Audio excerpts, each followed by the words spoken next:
Hey, welcome to Living Out Loud Live. It is the last day of January Woo! 2024.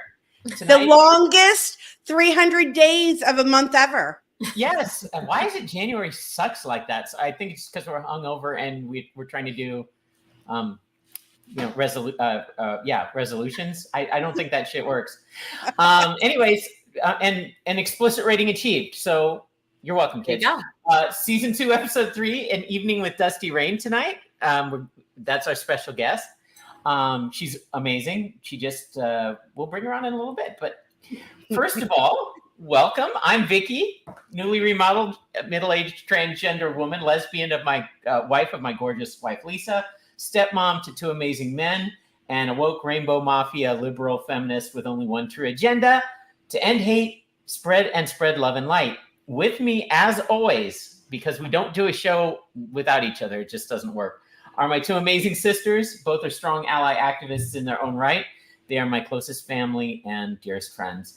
I will introduce the exceptional and strong beyond belief, well-known, fierce as hell, LGBTQIA+ activist, creator of the Living Out Loud with Laura podcast, mother of 2 LGBTQIA+ daughters that came out in adulthood, reformed corporate Barbie who struggles every day with chronic illness and yet is here as a proud rainbow warrior. How are you tonight, Laura? You know, I am doing okay tonight. I am trying to moderate my energy, but I'm so excited to be here tonight with you ladies. I am so excited to talk about the fun we had last night. So I'm so excited. But I have the honor of getting to introduce one of our sisters, Jaime, who's on the front lines of fighting not only for transgender children's rights, but social justice. She is a founder of Moms for Hope, an organization to help parents of transgender children. She's a history teacher making a difference in the lives of the next generation every day, and is also the mom to 2 teenage boys and 1 twin girl.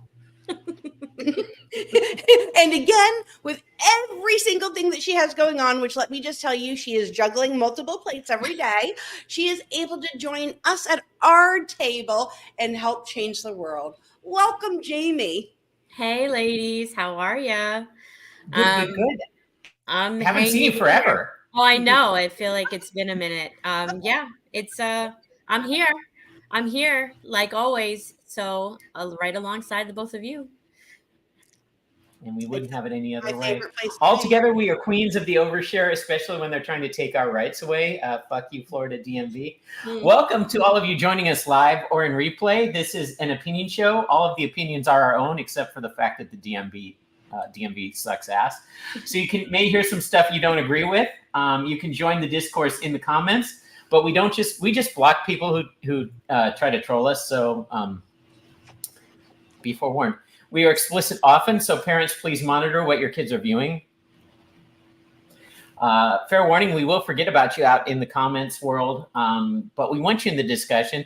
We will try to loop back as much as we can, but we forget we're doing a live stream because we get so wrapped up in what we're talking about, but we will get back to you as soon as we can, because this isn't a show. This is what happens when 3 sisters who want to change the world as activist accomplices together and have their Wednesday night time around the table together. Are we ready? Should we do it? I think we must be experiencing some cyber attacks right now.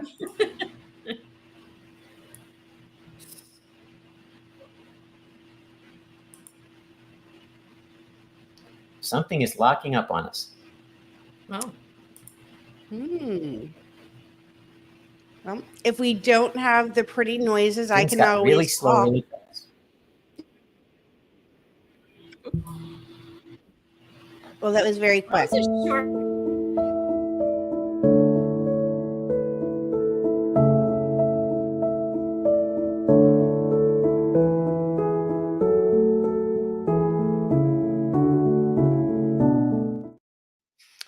And as always, fun and friendship comes first here at Living Out Loud Live. So I'm going to ask you this evening, what are you drinking, Jaime, and how has your week been?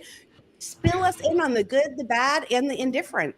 I'm drinking wine as usual. Let's see. Today is the very last day of January, which means that tomorrow is February 1st, which is the kickoff for Black History Month. I'm super excited. Tomorrow morning, we're having a big ceremony in the morning. I have to be there extra early. And we will be reading some Langston Hughes poems, and the kids, we're treating them to donuts, the Black Student Union, and some orange juice and fun stuff. And it coincidentally happens to be Langston Hughes' birthday tomorrow, actually. So how appropriate that will be, reading some of his poems, and I'm super excited about it. And yeah, and the week's been good so far. I had a lovely night yesterday. This morning I successfully taught, and yeah, and what else? Oh, I start World War II tomorrow, so that should be an interesting topic. you start World War II tomorrow? Yeah, I start World War II. It's a 2-week long chapter, and it's broken down into sections. So that is what I am starting with my students tomorrow. I thought you were going to invade Poland. I think that's the way to do it. Not yet. Laura, what have you been up to, and what are you drinking this evening? Oh my goodness. So what have I been up to? So John and I have decided to make ourselves permanent residents of Lake County. So I cannot wait to do some more hell raising out here in Lake County and make sure that they understand social justice. I'm having a difficult time with a Chihuahua this evening. Zeus is being very, very needy, making it very difficult for me. But I am enjoying a very beautiful, dirty, salted caramel chai latte, which is absolutely lovely. And we had so much fun last night, but I know we're going to be talking about that in a little bit. So I don't want to talk too much about that. So Vicki, what have you been up to? Holy shit. Okay, so yes, I am also drinking wine out of my, Ladybug Sisters glass, but not too much because I've got to pick Lisa up in St. Cloud in a little bit after the show. So we're going to be on time tonight, folks. For once, you are welcome. So I put in 2 orders of Girl Scout cookies because I got told I didn't get the caramel clusters. Caramel delights. They're caramel delights, or known as Samoas, depending on what part of the country you're in. Are my favorites. And when you said caramel delights, I was like, those are Samoas, and those are my favorites. I ordered from our dear friend Addison, and I'm going to put her links up on our website, so you can, and on our page, Living Out Loud Live on Facebook, so you can order cookies directly from her. If you're local in Orlando, she might deliver. It's up to the parent, which is good. And so that's going on. But if you're looking for in your own area, if you're not in Orlando, Aaron in the Morning, just this link. So that's where you go. Pride Prom. Pride Prom is going to be off the hook, especially for transgender. I found out they are going to have a special room for us, like a pre-kickoff room for just the transgender groups that the center is putting together, that Maya from the center is putting together.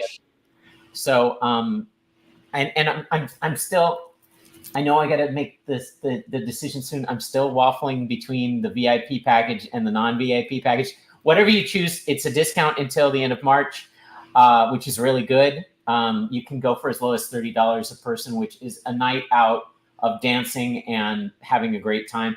It is, my Temu package arrived with the dresses today. Oh, you're ahead of the game. I haven't even looked.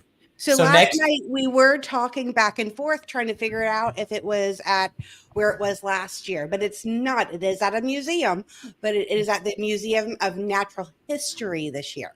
So yeah, it was last year too. Important distinction, y'all. Don't go to the other place. No, it was at the Natural History Museum last year. There were dinosaurs. So it'll be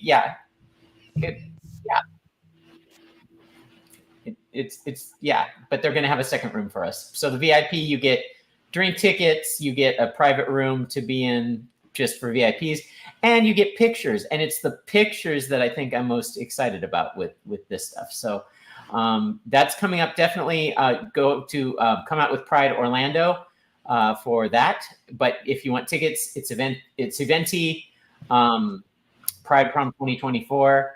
And again, the discount tickets until March. Coming up, March 6th, holy shit, next week, right? Pride Night at the Central Florida Fair.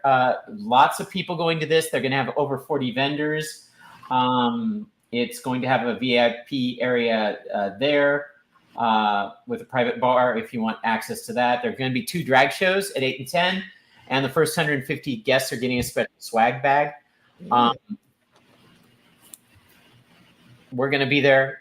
We'll be live. Come say hi if you're there, definitely, because we'll be drinking, so it'll be a good time to catch us. And I think that's it for everything. You know, it's just been crazy at work. It's been crazy here in Florida, but we'll get to all of that. But why don't we get to our main event attraction? Okay, you can do it anytime.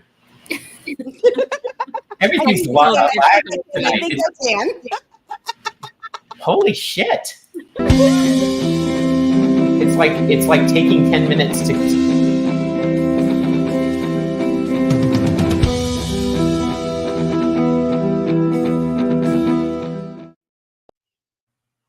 So our special guest tonight is Dustie Rayne. She just celebrated her 2nd year anniversary Laura, of the start of. Go ahead. There's a delay. I heard you. Okay. I think it's on Vicki's end because. Okay. Yeah. Okay, so I'll start over though. Our special guest tonight is Dustie Rayne. She just celebrated her 2-year anniversary, start on her hormone replacement therapy, or HRT. And the 3 of us were honored to were invited and to be able to join her last night at the Dive Bar in Orlando for a night of laughter and celebrating transition. Welcome, Dustie. We are so happy to have you join us tonight to talk about your journey and all the fun and exciting things that you have going on. Welcome. Hi, everybody. Sorry, I was abducted by aliens. Evidently, they got done, turning cattle inside out, and they decided to pick me up instead for a good time. But I'm back, I think. We'll find out. Welcome back. You came back at just the right time. Yeah, I did. I could hear everybody, but it was like, woo. Our stories are very different as transgender women, but we have many common elements. Most of all, they matter. Our stories matter. Can we start back at the beginning? And could you tell us how you hatched and how you knew you were Dustie? How I knew I was Dustie? I've always known I was Dustie. I just didn't know how to communicate it. When I was growing up, my family was very religious, very conservative. Unlike the Republicans like us to believe that only liberals become transgender. I came from a very conservative family, and because of that, I didn't really have anybody I could talk to about this. I was afraid to talk to my people at school because I thought they would tell my parents, and I knew if my parents found out, I would be punished. So I just kind of kept it a secret. So fast forward a lot of years, and my daughter told my ex-wife that she might like girls, and she was afraid to tell me. And I said, no. I said, this isn't going to happen. So I went and I changed, and I came out. I came out dressed nice, and I said, I want to introduce you to somebody tonight. I said, I'm Dustie Rayne, and I said, I want you to know that there's nothing that you can't tell me. I want you to know that I love you, and I love you as you are, and there's nothing that you can say that's going to disappoint me. So that's why I came out. That was my main driving, motivating force in coming out. Wow. Wow. A couple Yeah. years later, I came out at work. What was that? I said that's a parent's love right there. Yeah. It's beautiful. Yeah. Willing to open yourself up and be vulnerable with your child so that they can feel comfortable. That was amazingly strong. Yeah, you just made me cry already. Nobody does that except for Vicki. We need to get you tissues for your desk in there, Jaime. God Yeah, what the damn it. hell? Sorry, Dusty. Go ahead. That's all right. About 2 years later, I came out at work, which was interesting. I worked for a engineering services at a theme park, and I work with a lot of mechanics and electricians. And so when I came out, it was very intimidating, to say the least. I was in one department, and I approached a couple of people and said, I want to come out at work. I approached my boss. I approached another service manager who's very close to me, and my boss's boss. And I said, hey, I want to do this. And so they started to work with me on it. The other service manager got promoted out, and she said, why don't you come and work for me? And you could come out in my department. And I said, I would love that. So I requested a transfer. So the magic happened, and I landed in the department that I'm in now. So very happy to be there. My boss was amazing. She helped me to discuss with my peers, the other managers, what we can do, how we're going to do this, and how we're going to come out. And we also let our foreman know so that they could listen if stuff started to pop up. Because I did tell a couple of people before I left the other department, and it was semi-intentional because the three fastest forms of communication are telephone, telegraph, and telemaintenance guy. So.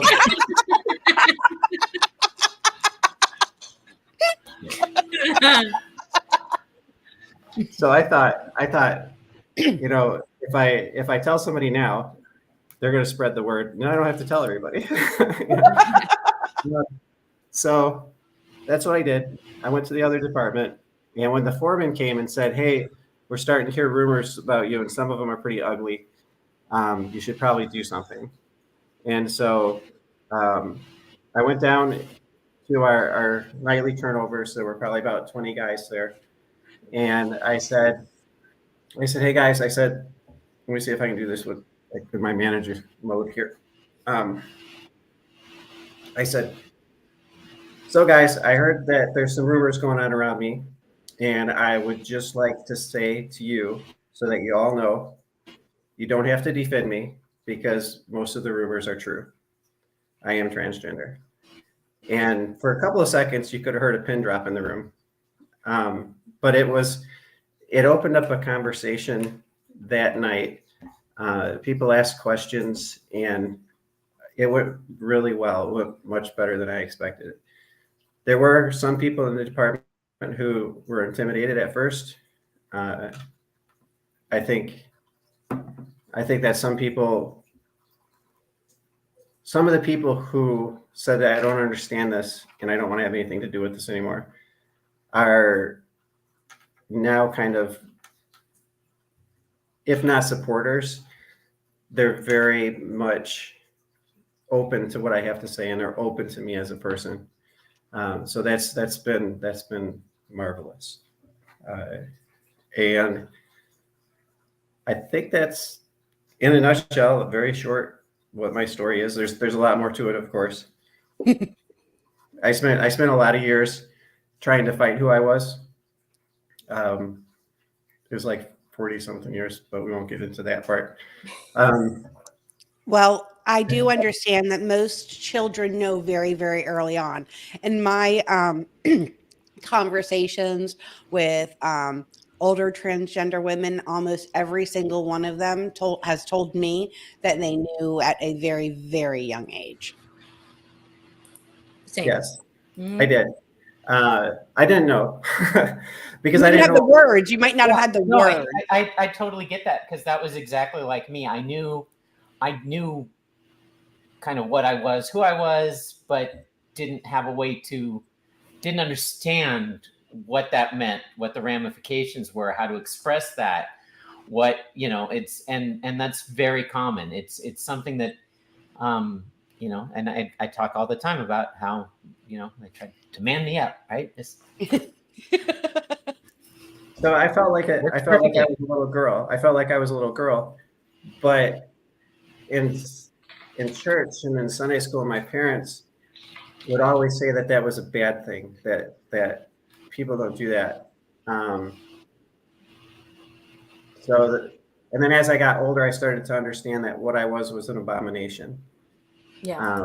So I really struggled with who I was for a long time. I went through periods where I would buy all these nice clothes and shoes and things. And then I would decide, I'm not going to do this anymore. I'm done with it. This is wrong. I've been taught this is wrong since I was a baby, and I just need to stop. Over and over and over again. I can't tell you how many times. Threw away all of my things. Grew a beard. I grew a beard at one point. Yes, I've had the beard and the goatee. Those are fun. I hated it. It itched like crazy. And it didn't help. It didn't make me feel any more. No, it didn't. It didn't really help at all. But I tried. I really tried. A lot of people say, "Oh, you could just stop. You could just quit." But it's not that easy. It's not something that you just quit. My wife told me when we were still dating, and I told her about this struggle. She said that this is not something that you're going to outgrow.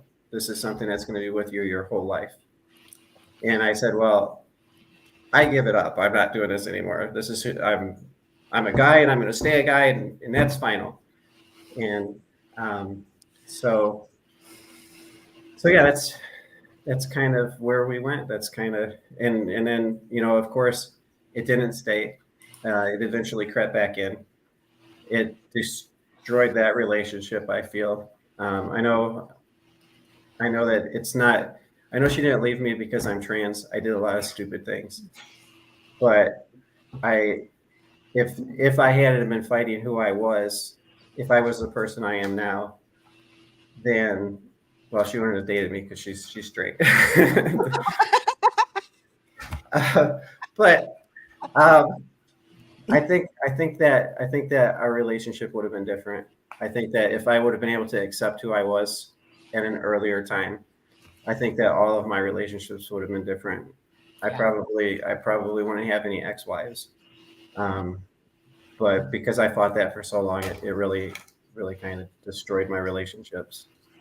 I can understand that too. I mean, coming from as a trans person, but as a parent of a trans kid who has always said who she was, even like at 3 before she even knew what the word transgender was, and just that constant like battle, not so much with herself because she knew who she was, and she's just always been like, yeah, no, like F you, even at 3, like I am going to be who I am. And if you don't let me, I'm going to put a tantrum on that nobody's going to want to see.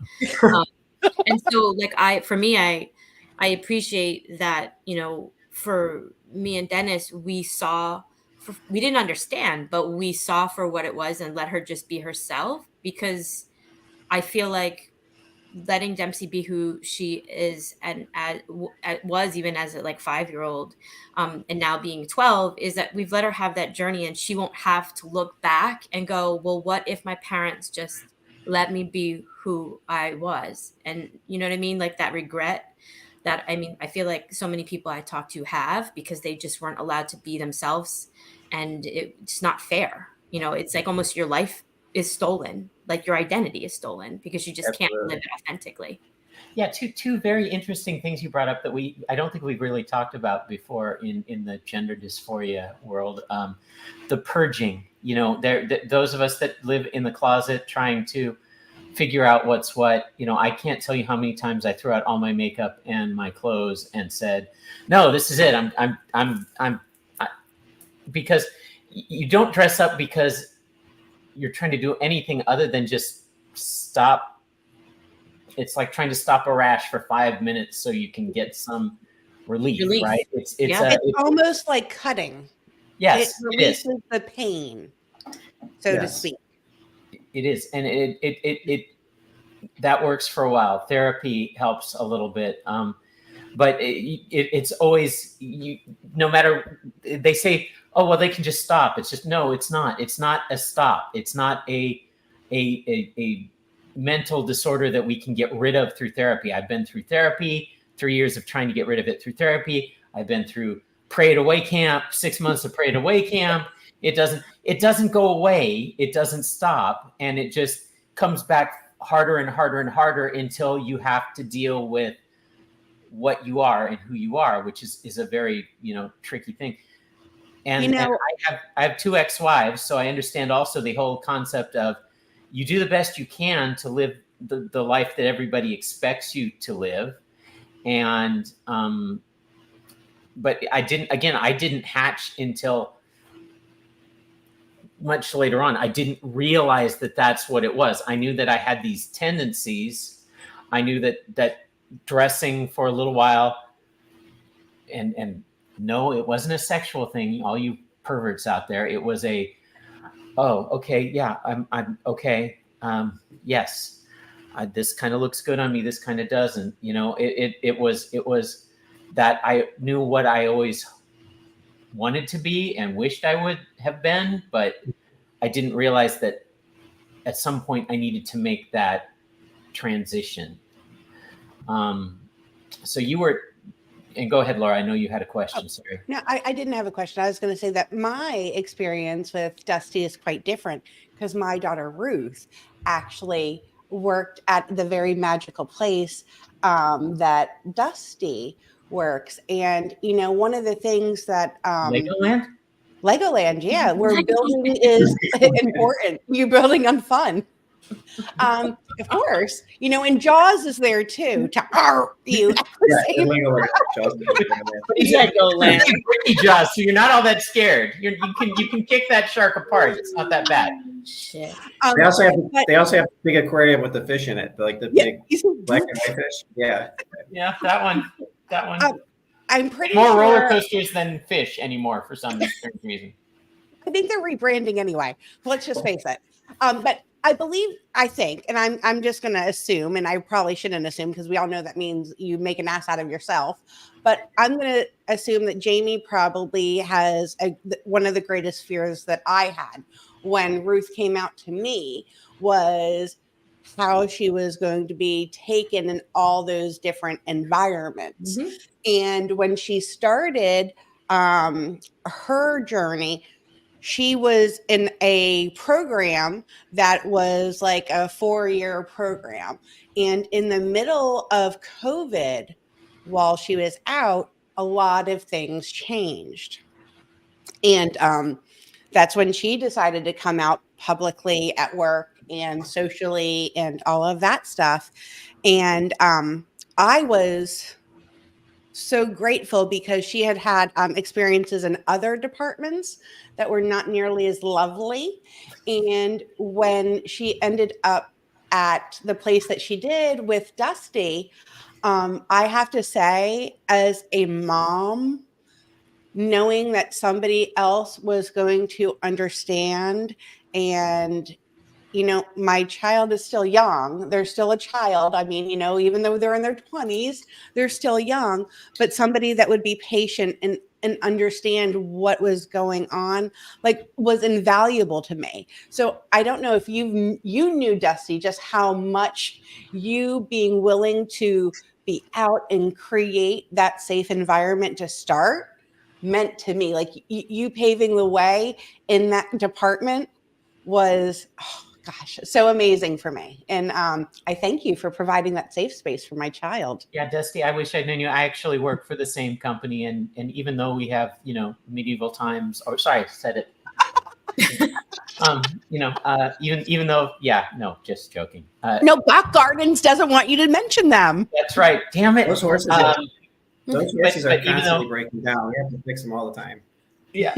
Even though I was in the same company, I did not have, it took me a while in the online bulletin boards, our Slack channels, to find people that would help me, because I was terrified. My group was very conservative in everything and hating on the direction the company was taking. And so I just kept shrinking further and further away as I needed to come out. And I was forced, because we had to go back to work 4 days a week. Originally, we were all working remote. And it was that time where, because I was working for corporate, they had us all not. And then they had all these office buildings that they didn't really want to just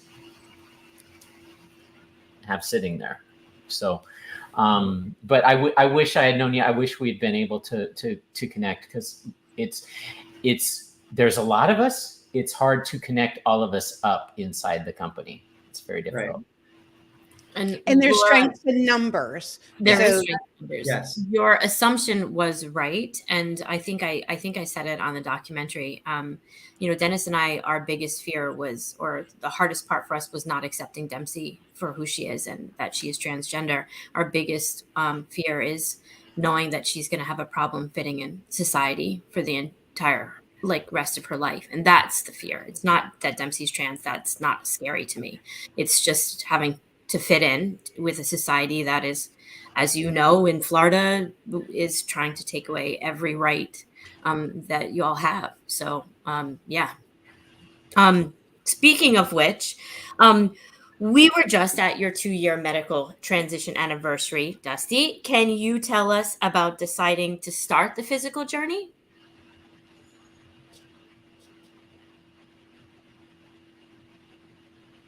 I think we must have another delay, so I'm going to speak for a bit. No, yeah. Well, Dusty did give us pictures, and this obviously are licensed pictures. So what's kind of cool about that is, wow, right? That's what a change. What a beautiful metamorphosis. What a change. And the thing is, about transitioning at work, and I was going to bring this up as well. I transitioned at work before I transitioned with most of my family. So that was very, very accepting. The company that we work for has a good diversity and inclusion department that really, and I was the first person. I actually signed up before it was officially launched to have in the transgender transition program. So I had a person from HR and the D&I department who basically was kind of my concierge. What did I need to change my name? What did I need to change the forms at work? What did I need to be able to get the insurance all aligned, which allowed my facial surgery to take place. I'm going to pull those up. And you know what? That's an important thing to talk about, because Vicki, these companies have had these practices in place for a long time. One of the things that we hear so often, so I'm just going to bring it up right now while we wait for Dusty to be able to join us, is that there is such a movement out there. There's so many people. It's such a fad. And I know you have something to say to that. So can you just explain how we've had these practices in place for years and years and years, and what's different now than it was before? Yeah, no, this is not a fad. And people that keep saying that, and Dusty's back. So people keep saying that there are more and more and more of us, and that this is a fad and people are jumping in. That is not being backed up by the data that shows how many people are actually transitioning. And no, it's still 0.7% of the world population. So, 0.7. Yeah. Not even a full percent. Right. And of those of us that transition, because they make it sound like detransitioning happens, all the time. 0.02% of those that transition decide to go back. So that does not occur either. And it's not because they think that they've made a mistake. It's because of the pressure of society and family. And having a non unbearable to live their true life. So yeah. And it is of those that transition, it is mostly always from that social pressure. Mm-hmm. So I'm actually going to start a new segment, I'm thinking, next week, called Tranjectives. These are things that every trans person should know when people say things about us. These are the descriptors and the data and the things that you don't have to know all the sources, but you should be able to say these are the truths. And the truths are, one, there are not a lot of us, and we aren't an epidemic that's threatening to bring down society. Two, no, detransitioning is not the usual thing, but there's a lot of other stuff that we should talk about. So Dusty, we're going to go back to your pictures, and we talked about this just the 2 years. Jaime, go ahead. Oh, so we were just at your 2-year medical transition anniversary last night. And can you tell us about deciding to start the physical aspect of the journey?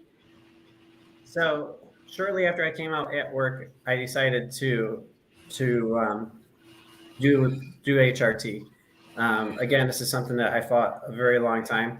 It's something I always said that I would never do, but it's changed my life in such a positive way. I can't even describe it. That picture back there, those were my driver's license pictures before I started HRT. I think the first one was taken a month or two before I started. And then the second one, that's about a year in. And I went to the bank and they started asking me all these questions. What's your address? What's your telephone number? What's the last 4 of your social security? I'm like, what's going on? And they said, you don't look like your driver's license picture anymore. And we want to make sure too. And I went, cool. So I drove straight to the DMV and I walked in. I'm probably the happiest person DMV's ever seen. Oh no. That's a very common thing when you get that ability to go, no, thank you. So I got my new driver's license, and that was what the second picture was. This picture, me and my daughters playing board games. I had been at therapy that day, and I came home, and the kids were home, so we decided to play a game together. And then we got goofy and started taking a lot of goofy pictures. But I really like this picture because it's a beautiful picture. That's my world. Was that about a year and a half into your hair growth, or what? I tried to judge by the length of hair because I know it's yeah. No, that's a wig. Okay. That was what I came out to my kids was probably 2 years before I started HRT. Oh wow. Yeah. Wow. So that's like 2 years prior. Wow. And that's actually the next question we were going to ask was about, did you start socially transitioning before you started medically transitioning, which, is so. I've always, like I said, I've always been Dusty. I would go out to clubs and stuff where we accepted Parliament House, Pulse, Revolution. If any of you recognize those names, then you're really cool. Like, but I would go there and then I would go to work at night. And on my way to work, I would be taking off my makeup in the car, and I would be taking off my clothes and changing into my work clothes, and I would be crying on my way to work because it was so dramatic. This is who I was, and I have to go be somebody else now. And it just, I don't think a lot of people can describe that feeling. And I talking to straight people, or people who are not trans. It's really hard to describe that. It's really hard to describe what that feels like. But anyways. No, it's I called it boy drag because it wasn't who I was when I had to go back, and that was some of the biggest arguments my wife and I had were around traveling. Like, we traveled to California. She wanted me in boy drag to go on the plane, and I'm like, no, it's already arranged. My even though I hadn't got my official name change done yet, I didn't have my new license. The ticket matched my ID, and they knew what questions to ask, and it looked enough like me because I hadn't had surgery, or it was a little different but not totally different. So it is, and it's like wearing burlap is what I like to describe it. Itchy, and it doesn't feel right, and you feel more, or at least I did. I'm not going to speak. I felt more out of place and obvious trying to be dressing like a guy than I didn't pass as a girl wearing what I really wanted to wear because that was me. So yeah, it's very strange. But yeah, when you straight people, you want to know what it's like, try wearing really scratchy burlap. It's much like that. It just doesn't. Yeah, I remember Dempsey when she was little. I mean, she was pre-K, and she would, have to wear a polo to school every day. And then, this miserable disposition would set in, but then she would be so elated when she could come home and rip that polo off and put pajama pants on her head and just twirl around and put on a princess dress. And it was like those clothes hurt. Like, you would see it at a 5-year-old child. She would just rip them off. I'm like, I got a kid, get out of it fast enough. So I get that. Yeah. This picture's. And the more we talk about it, Dusty, and the more we share the stories and the journeys, the more we are humanizing it and letting everybody know that any transgender person or their family is trying to do is just live their lives and be happy. That's right. And that's all it's really about, right? The everyday satisfaction of waking up and feeling good about what you see in the mirror. Yeah. Yeah. So yeah. I love the cats. Yeah, those are my other babies. Aww. This is Ringo, but so these guys came along at a really hard time in my life. A friend of mine was in hospice, and I would go and visit him as much as I could because his family had disowned him. He was transgender, female to male, and none of his family would go see him. There was another good friend of ours was doing an amazing work, but she was so tired. So I tried to help when I could. I would go on my weekend. Well, my weekend came Monday. I got home. I cut the grass. I left the garage door open, went in and showered, came out, closed the garage door, hopped in the cart, and went to hospice. And when I came home, I heard kittens in the garage, and I thought, oh no, that little bit of time that I had the garage door open when I cut the grass and when I showered, Mama Katie had brought the kittens and left them in my boat. And so I left the door open hoping that Mom would come back, and she didn't. And the babies were getting weaker and weaker and weaker, so I brought them in and I fed them by bottle, and they've been my constant companion ever since. I love them so much. Hi, Andy. Absolutely.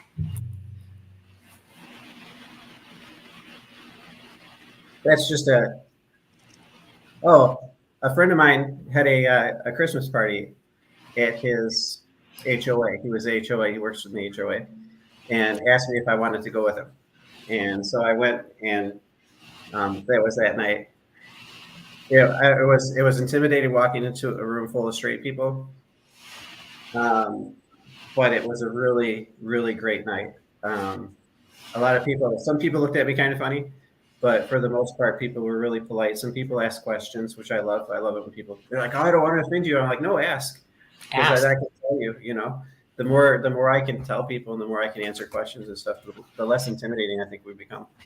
Oh yeah, and as trans women, we always have the right to say. I'd really rather not talk about that, but I will talk about anything and everything. I'm a queen of the overshare for a reason, and that is because the more people know and understand, the less scary we really are.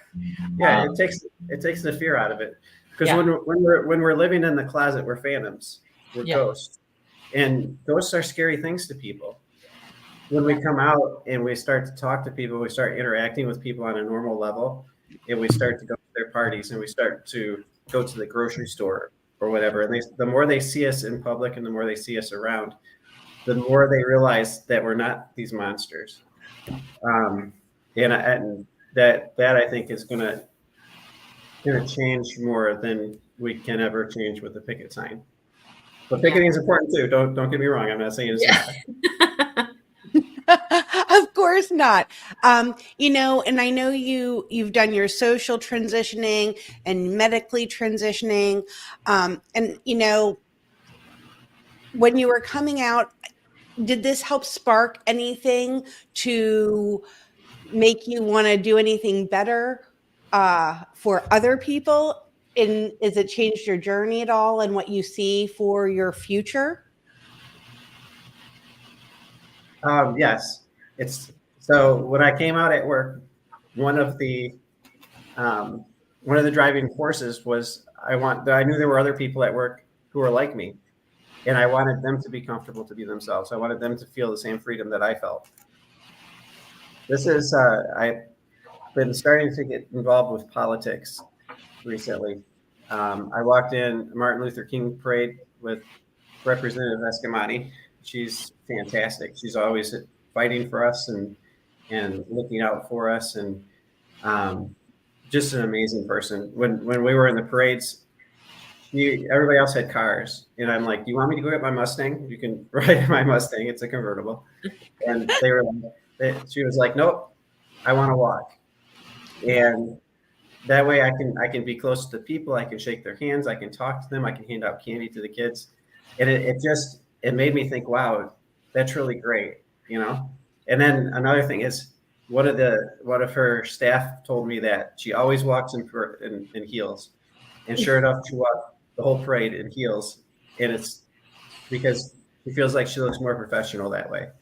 And so that we did Orlando parade, and then I went with her to Eatonville, and we walked in Eatonville, but I put my heels on too, so that she.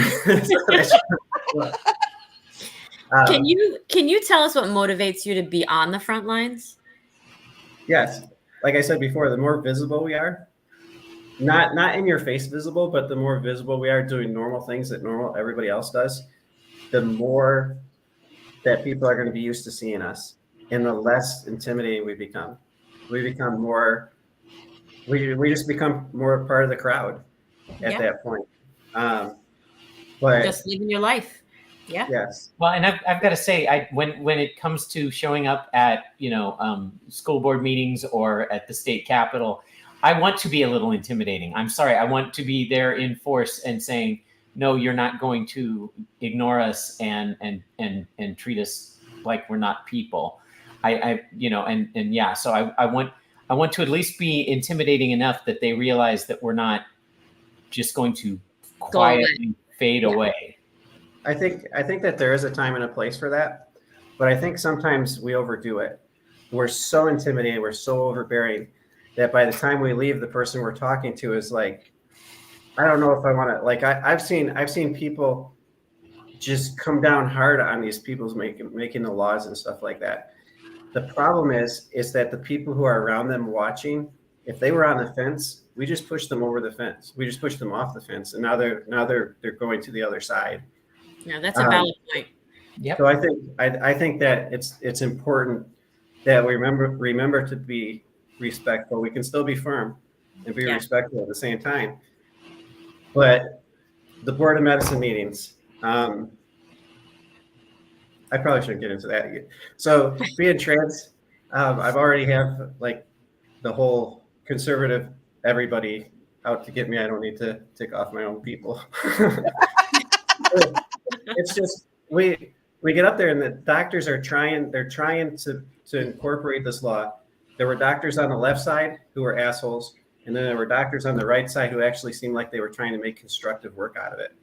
And they kept saying, we want your input. We want the input from you all, but can you stay on topic? And then person after person, we get up and it's very emotional. We've been hurt for a long time, and it's hard not to get up there and stand up there and say, you're a Nazi asshole. But in that setting, we need to back up a little bit and we need to control how we're feeling. It's not easy for me to talk to people. I'm scared of people and I'm intimidated and I've been hurt really bad. So talking to people is not easy for me to begin with. To be nice to people and talk to them at the same time is even harder. Yeah. But it's something that I force myself to do because I think that it's so important that we don't push the people who are on the fence over the fence. By the time that meeting was over, none of those doctors were talking nice to us. Not a single one of them. And that was really hard for me. But that is a very, very important point because sometimes because it is hard. I mean, we understand how charging it is when you're sitting here and you're hearing, people that are supposed to be medical professionals saying that you or your child has a lower IQ and just saying ridiculously hurtful things. But it's an old saying, I'm rubber, you're glue. What you say bounces off of me and back at you. If you just let them be the ugly and you're still standing there firm in your convictions, but doing it in a way where you're showing the love and light of it. Listen, I'm here, but I'm here. Please treat me with respect because I'm treating you with respect. When you give respect, you get respect. And I know that's so hard because I can promise you, I don't want to be respectful in those situations either. It's very, very, very frustrating. But like you said, it's so much easier when somebody says something for you to be able to start having that conversation openly and maybe actually get them to see something in a different perspective. I think that's a huge opportunity that so many people have. Yeah. I think a lot of people miss the opportunity though, because I think they do speak very quickly because it's hurtful and it's angry. And so they want to strike back. Right. Me, for personal experience, I always have to watch what I say, hence the, say no evil. I always have to watch what I say for many reasons, but one of which is, I always want to come from a place of love and understanding and understand that everybody doesn't understand. But if you have a conversation and it's educational and you try to listen to their point and, explain yours, sometimes you change hearts and minds that way more than you would if you yell at them or call them an asshole because they spin you out, You've never seen me get bent out of shape when we've been out with people. And I've had some encounters and I talk about them. There's one I never talked about, which was literally at a bathroom. I won't say where. Somebody who was of the more pink neck persuasion saw me walking into a women's restroom. His girlfriend was in there and threw me up against the wall and had elbow in neck holding me up against the wall. And when she came out, he was like, trying to be very intimidating. And I could have reacted to that very negatively and probably got into a bigger fight. And I said, what was all that about? What were you afraid was really going to happen? What did you think I would have done? I was going into pee. And I literally was able, because I didn't react with either fear or anger, get the asshole to talk to me for a few minutes. And at the end of it, I didn't get an apology, but I realized I gave him enough of a, oh, maybe I've got some of this wrong to and sometimes you can be more direct. I've talked a lot about the woman who said, you'll never be a woman. And I'm like, you're absolutely right. I am never going to be a true woman. I'm a transgender woman. We're a hybrid. It's a totally different thing. And I can prove it to you. I love that hybrid. Because it's a hybrid model. Only a transgender woman would be thrilled when her ass is spreading and she's growing cellulite.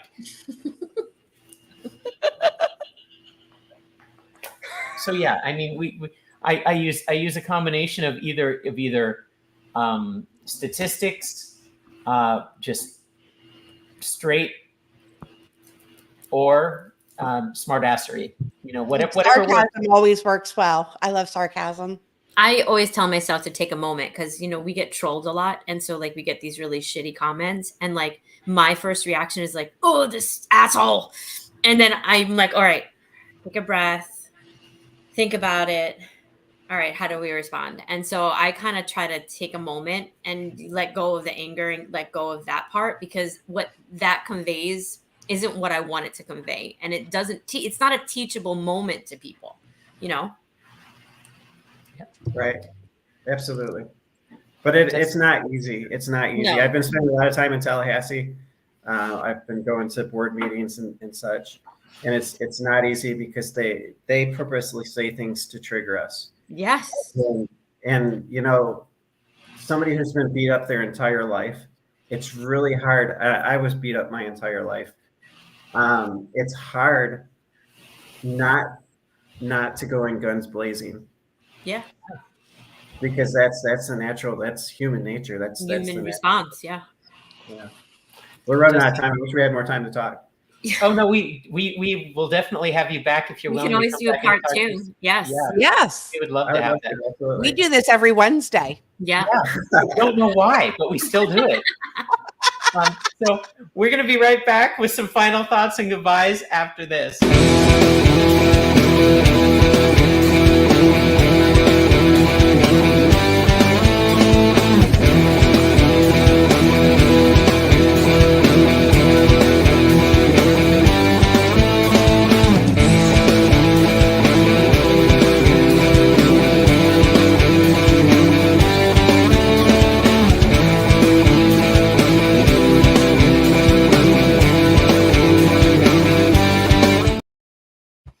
So again, Dustie, thank you so much. We had such a good time at your celebration. Thank you for inviting us to that.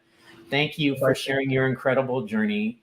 We have so much more to talk through because, again, we are just like people. We are snowflakes, and each one of us goes through our own different thing to get to where we are. But at some point, we all decide this is what we have to be. And I would really love to dig more into that with you and find out more about your experiences post a lot of the transition stuff, because we've talked a lot about the transition stuff. And I'd love to have you back if you're willing to come back and talk with us some more. I am absolutely willing to come back and talk anytime. Perfect. Yay! So exciting. Any We had a repeat guest. Yes. And thank you so much. I mean, honestly, you being able to go places that we can't be, whether our work is preventing us or our health is preventing us from being there, that is so important. And I'm so grateful for everything that you do to show the positive and beautiful things that the transgender community brings to us all. Ditto. Yeah. All right, ladies, we'll be back next week. We are going to try to do Stonewall if we can do it next week. It's the time. We can do it. We can do it. We can do it. I have faith in us. Yes. So everybody, same. Please spread the tapes. We are all over the place on social media, in Facebook, on YouTube, and sometimes on Instagram. Though probably only half of the show made it tonight, but please, we need to get our message out there. We're not doing this for cash. We're doing this because we want to change the world. So help us out, and we'll see you next week with Stonewall. Bye. Love and light. Love and light.